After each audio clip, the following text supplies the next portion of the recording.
Evet arkadaşlar, merhaba. Bugün GSM iletişimde Samsung Galaxy Note 8 ekran değişimi yapacağız. Telefonu full siyah yapacağız. Note 8. Evet, gördüğünüz gibi alttan kırık, darbe almış. Bunun ekran değişimini yapacağız arkadaşlar.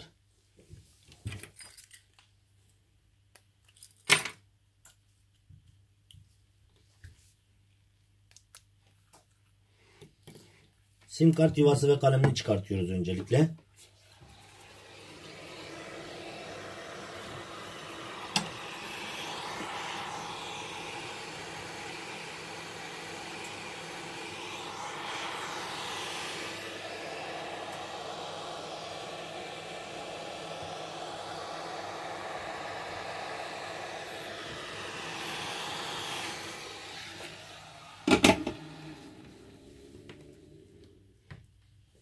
Arkadaşlar, arka kapağını sökerken dikkat etmeniz gereken, arkasında NFC dediğimiz, NFC dediğimiz, aynı zamanda parmak okuyucu dediğimiz flexler var.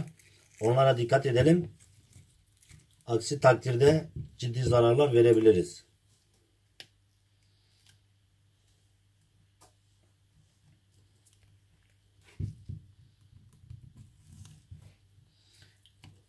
Kapağı hafifçe açıyoruz. Orada parmak okuyucu tuş soketini çıkartıyoruz. Aksi takdirde parmak okuyucu tuş soketini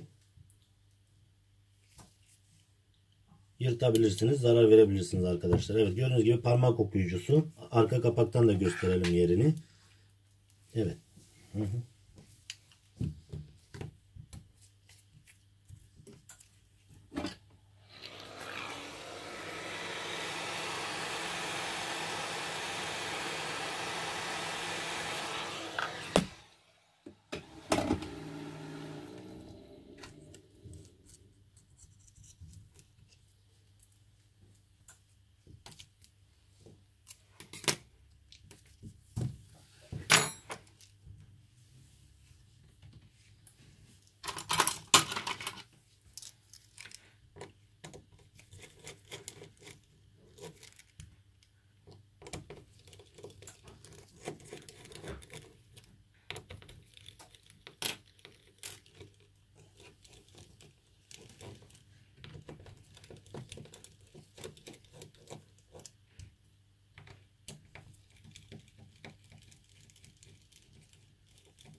Evet, arkasından söktüğümüz vida adeti 16 adet vidası olması gerekir.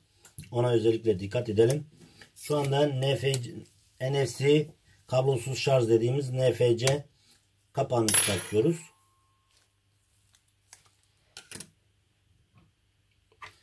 Arkadaşlar, öncelikle şarj soketi, batarya soketini çıkartıyoruz ki bu zil sesi buzzer'ı, zil buzzer'ı dediğimiz zil sesi. Batarya soketini çıkartıyoruz ki her şeyden önce cihazın kısa devre olmasını önlemek için.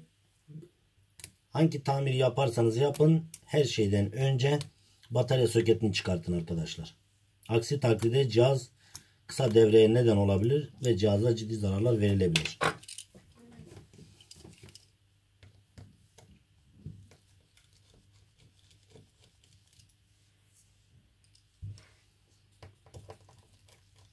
Anakartı tutan vida rengi siyahtır. Biraz daha diğer vidalara göre kısadır. Ona dikkat edelim. Uzun vidayı takarsak anakart yerine ekrana kadar gider ve ekranı kırar.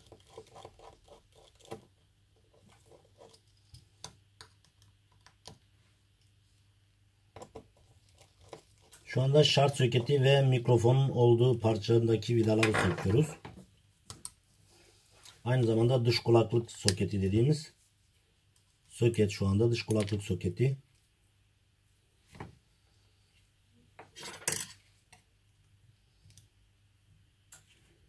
Ön kamerayı söküyoruz.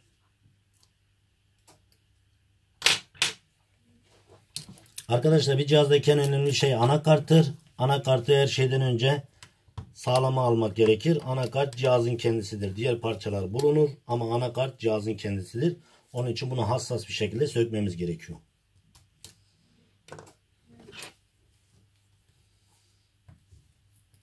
Titreşim motoru.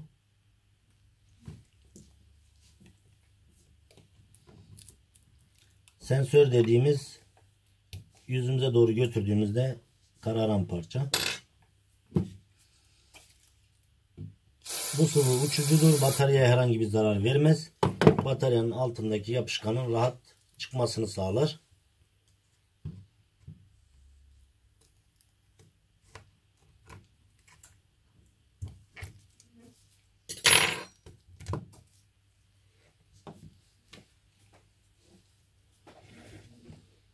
Evet, şu anda sökmüş olduğumuz parçaları yeni ekranımıza takacağız.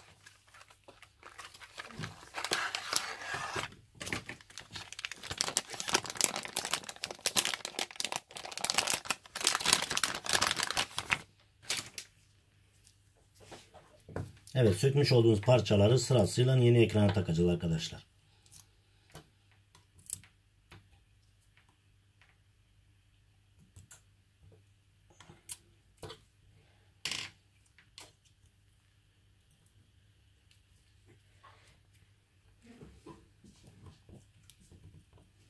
Sensörü takıyoruz.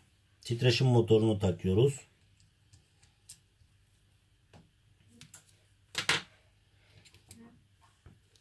Anakartı hassas bir şekilde yerine takıyoruz.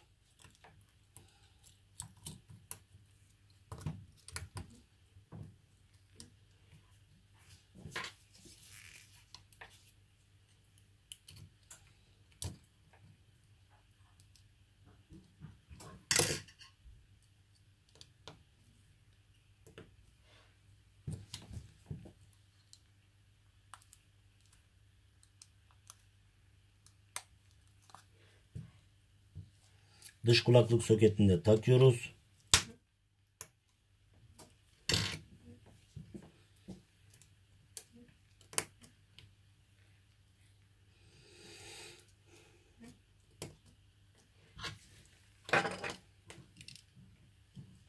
Anakart vidasını takıyoruz.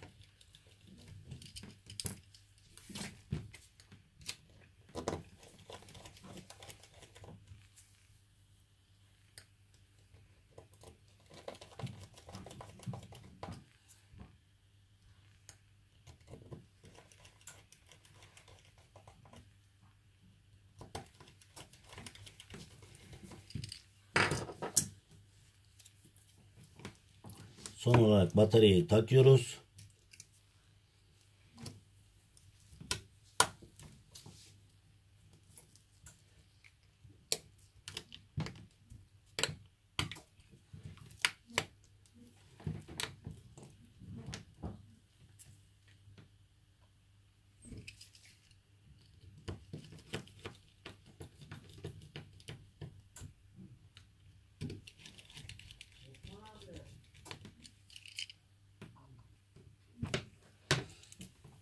Evet, tüm vidaları taktıktan sonra arka kapağını da takıyoruz.